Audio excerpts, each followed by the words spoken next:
is decided in the center, then one size fits all methodology was adopted.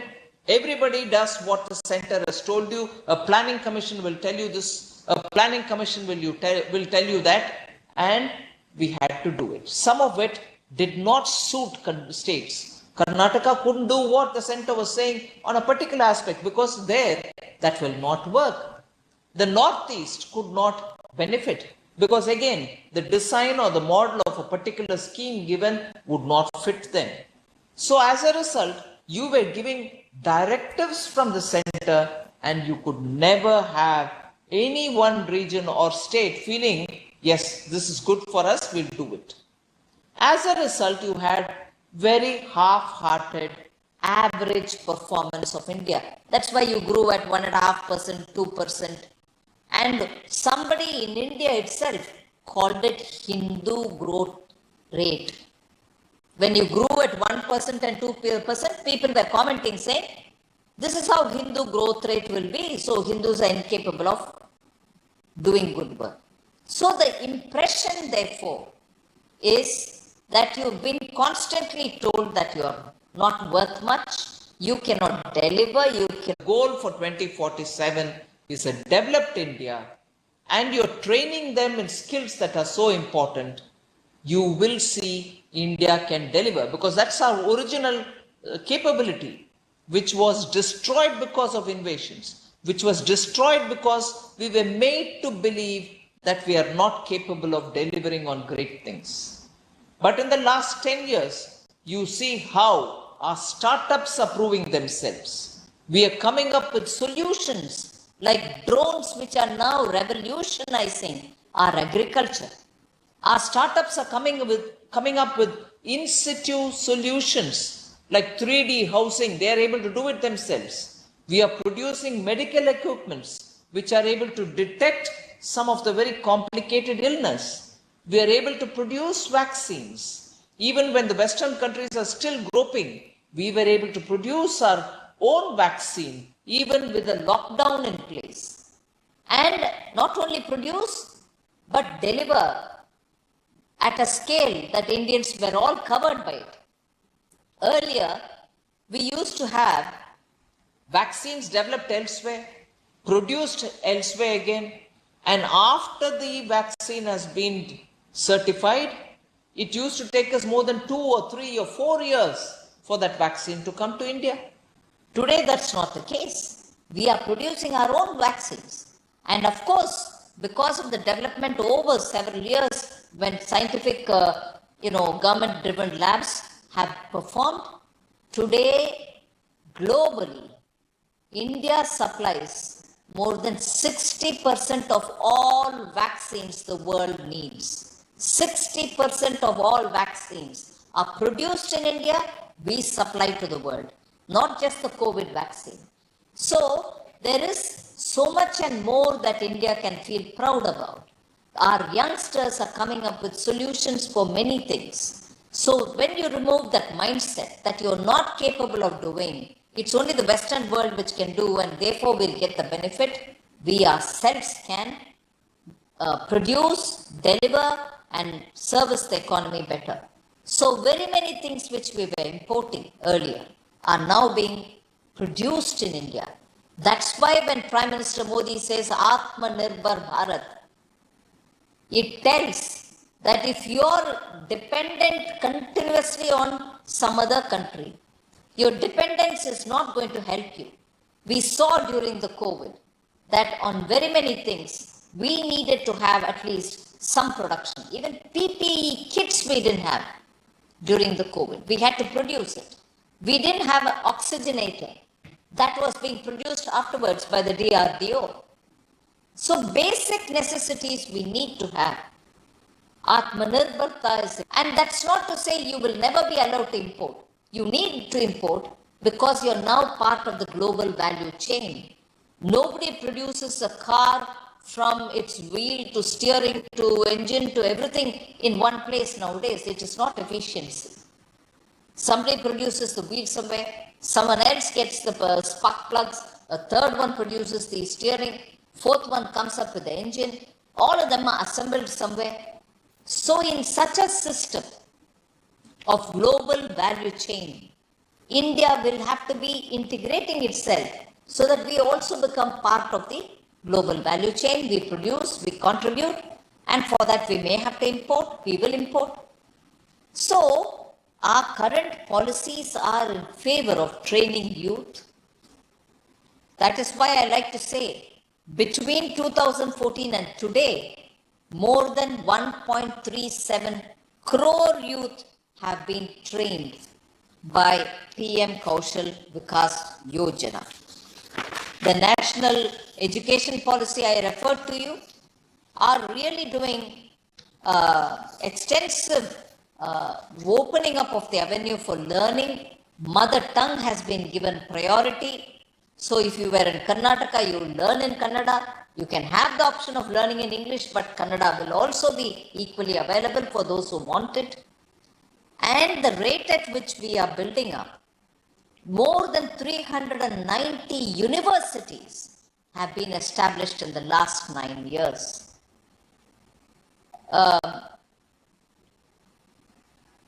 There were 723 universities. Now in 2023, we have 1,113 universities.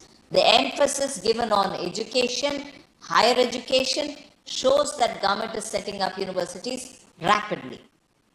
And I also therefore will have to underline the fact that in this budget, we made special allocation for quantum computing.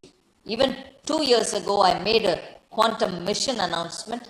We have given more and more money for that. We are also placing a lot of emphasis on machine learning. Many of the IITs and IIMs are now getting high-skilled jobs because of their kind of degrees that they hold. Then, even for primary schooling, the Pradhan Mantri Schools for Rising India, which we call it as PM Shri, was launched in September 2022. The total cost of the project is 27,360 crores over a period of 5 years. And in that, the central government alone will give 18,128 crores. They will be high quality schools which can handhold schools which are around it in the district, in the mandal or wherever.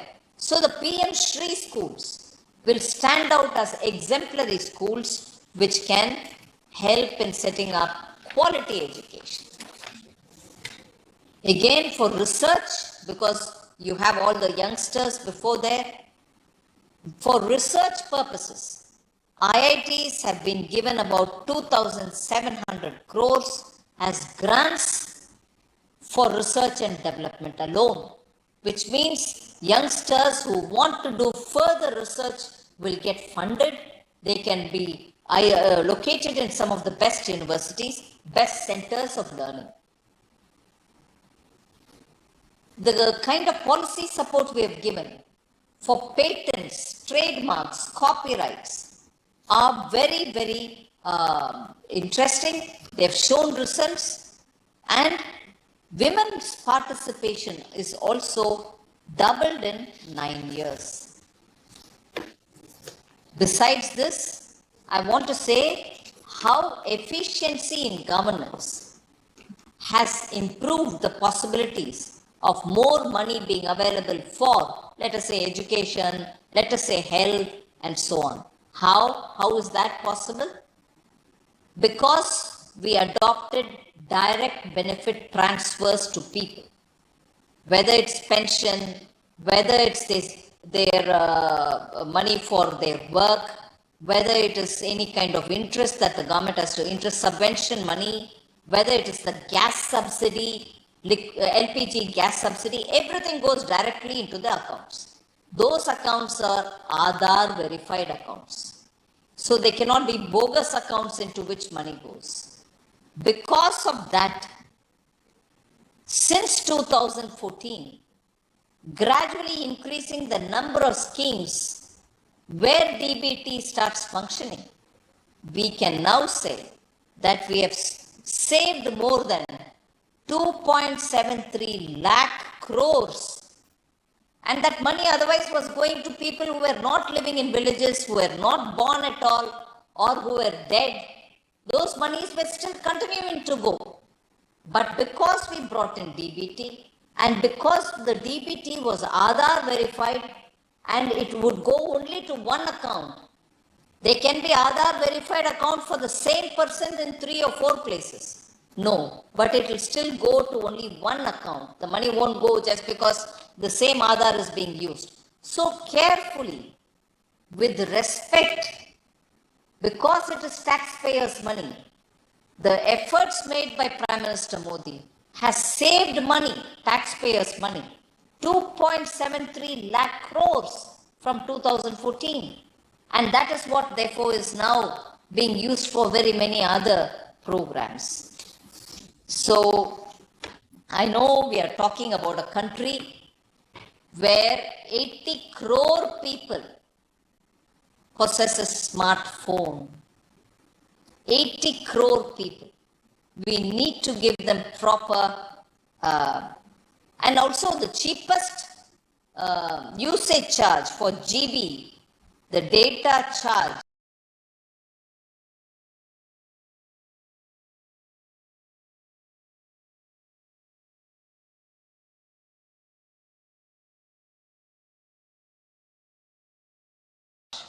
is lowest in India compared to very many countries in the world, was 308 rupees. Today in 2023, that's come down to 9.94 rupees only. Where is 300 in 2014? And within a matter of 9 years, it has come to just 9.94 rupees, not even 10 rupees.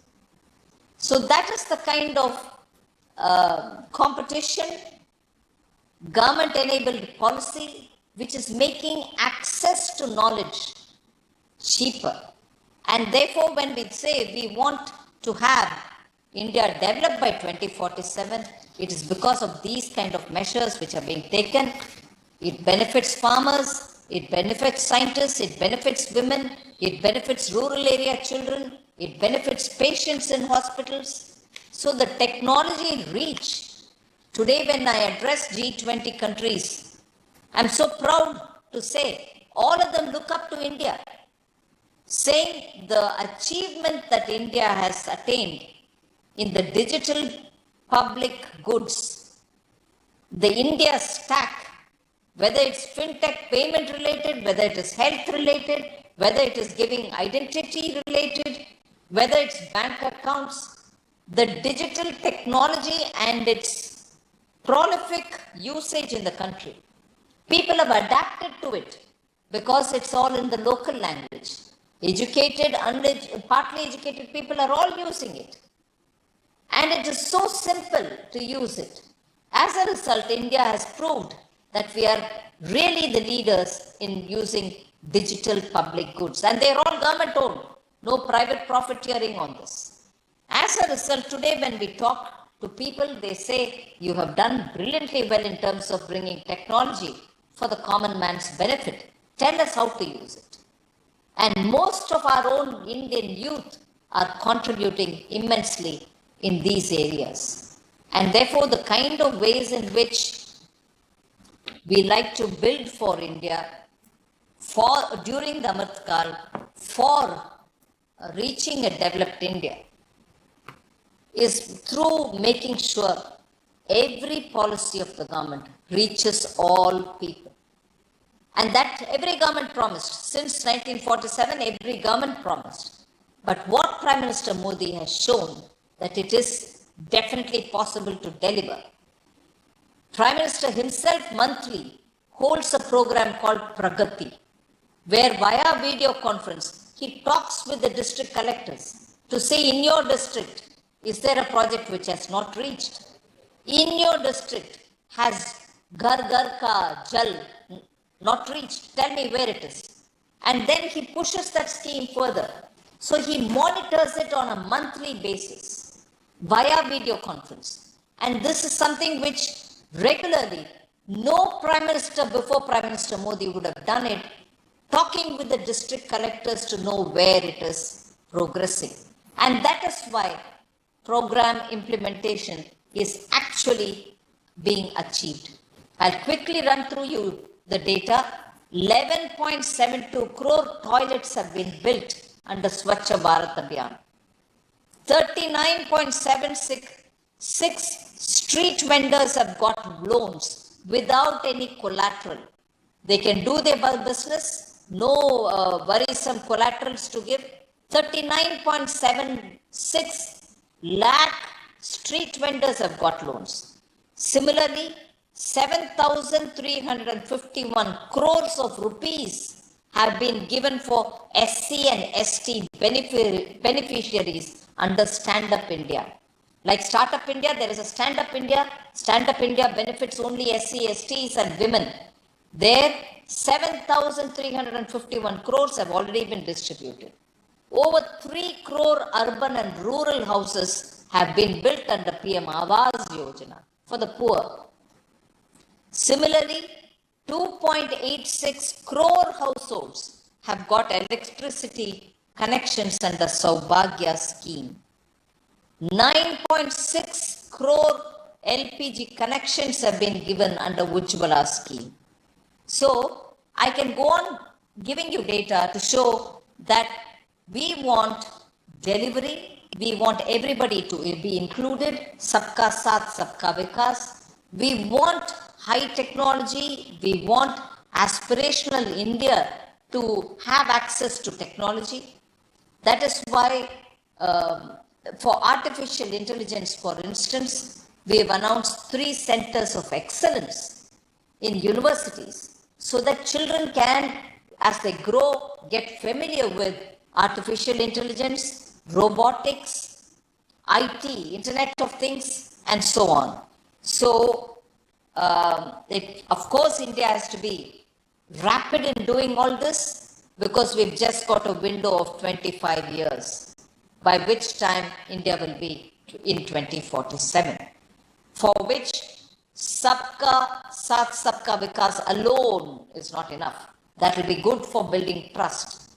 You need Sabka Saath, Sabka Vikas, and we also need the trust, Sabka Vishwas. But more importantly, Sabka Prayas. Everybody, all of us will have to join in this Mahayajna because, like the freedom movement, where people participated to get freedom from the British rule, like everybody participated. Some wrote songs, some sang songs, some went into processions, some got beaten by the police, some went into the jails. People, all of them devoted their time. Now we are in a free India. We have our own government.